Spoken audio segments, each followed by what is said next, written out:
Hey mama, if you don't want to get 3 weeks into summer and wish you could send your kids off to Abu Dhabi, isn't that where Garfield went?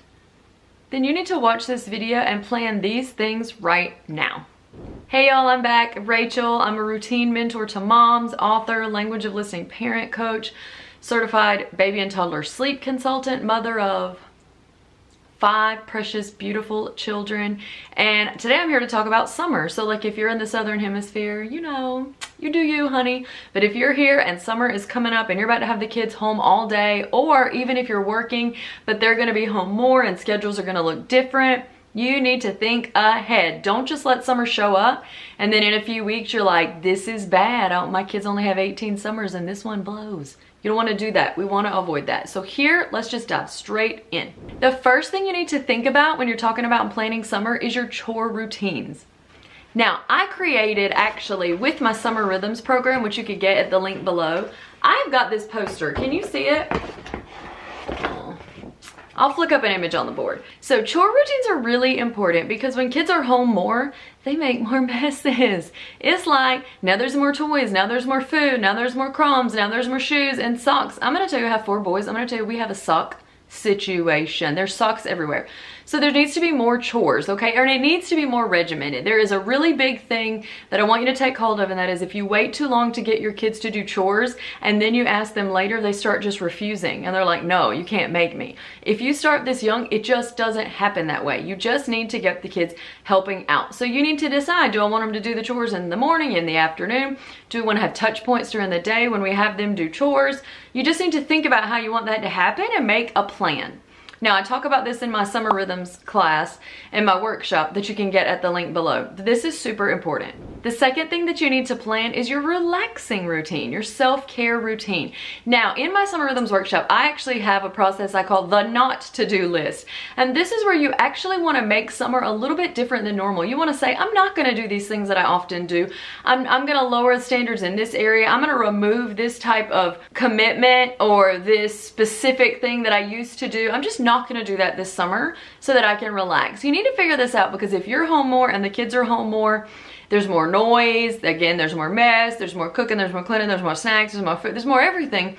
And you can be overwhelmed if you're a highly sensitive person, if you're an introvert, if you were an only child, then the noise can really be a lot. You need to plan in how you're gonna relax, how you're gonna feel calm, what you're gonna do, like a SOS situation, what you're gonna do if everything goes nuts and you need to have a little break. You need to just think about these things in advance. Even doing that and having a little plan can make you feel calm.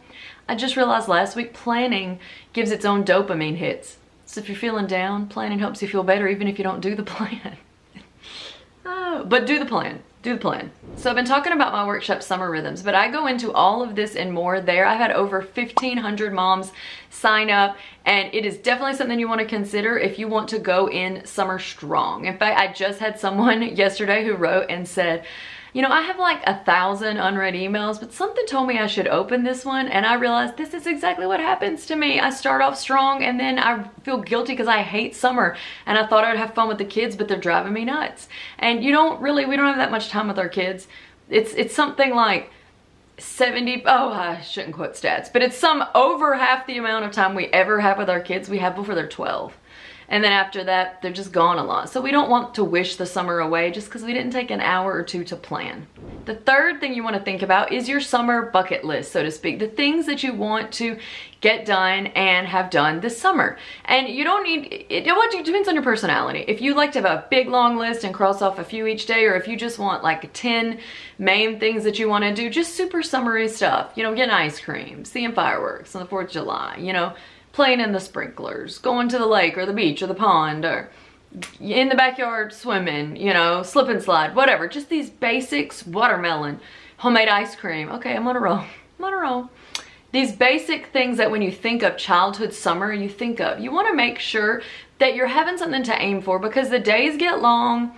They're longer because the sun goes down later and kids get bored. And if you're trying to, another point, avoid the screen slide into oblivion, you want to make sure you have backup plans. So like, everybody's getting squirrely, everybody's fighting, we're bored. Okay, let's go to our list of things we wanted to do this summer. Now's a great time to go to the splash pad, or whatever is on the list, depending on your kid's age. It's good just to have as backup to make sure the summer is flowing. And it's a good idea when you look at the summer as a whole. I'm gonna try to show you on this poster. Let me see if I can show you. Okay, I've been planning out mine here. And so, you know, we can see we've got June, July, August. We've got to-dos, the bucket list, no screen time. So when I looked at our summer as a whole, I realized, oh man, there's quite a few weeks that we're not gonna be here, or the kids aren't gonna be here, whether they have camp or VBS on our vacation. And so there's a few things that I just know we want to do around here. And I need to write out what they are to make them happen, or it could honestly happen that summer comes and goes and I feel like we didn't do those things. And I don't want that to happen to me, and I'm sure that you don't want that to happen to you. So just have a handy place that you can write down the things that you want to have done by the end of summer. Next, write down any to-dos, any special projects or plans. So it's summer, maybe you have a garden plan, or maybe you're gonna have to process what comes out of the garden. Maybe you're redoing something outside. Maybe the kids have a goal, or they wanna learn to build something, or you know, you're gonna do something as a family. So any type of, summer is a good time to build life skills and to focus on life skills and learning, because kids are home more, they have more time. And so it's a good time to really kind of be thinking about those special things that you could add in that, you know, increase togetherness. Anything that you can find that helps the kids be a little less bored and stay off the screens is a good thing, especially if it's bonding y'all together. And the last thing you need to plan, and arguably the most important to me, is your screen time rules. Look, this is just really important because screens are one of those things for adults, like just literally everybody on the planet. You just start and you're like, I'm just gonna check for like a second. It's like 45 minutes later, you wake up and you're like, you wake up from your screen stupor and you're like, what have I been doing with my life? Nothing. Now I feel not that great about myself. There's 47 things that I feel like I need to buy. There's 17 reasons why my life is not as good as all these strangers on the internet. No.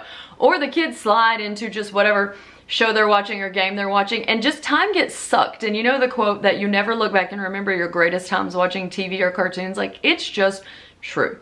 And I know it can seem difficult, and I'm not saying you need to go no screen time, although that's probably best for everybody if we did, to be honest with you, but I'm not saying you need to aim that high. You do need to have some rules.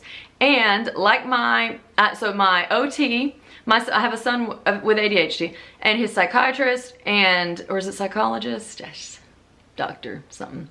And the OT both said no screen time should ever just be given. It should always be a privilege, or should always be earned. So it should never be that the kids just wake up and have screen time. No, they need to wake up and do the things they need to do, and then they can get screen time. So because what happens is if they wake up and they get the thing they want for hours, and they're not really interested in doing the other things. So you want to organize everything well. This is my big thing. Organize it in a way that they're encouraged to do the thing you need them to do that's good for them, that they may not want to do, but that they still should do, like hygiene, you know, learning some life skills. You know, I'm all about the life skills.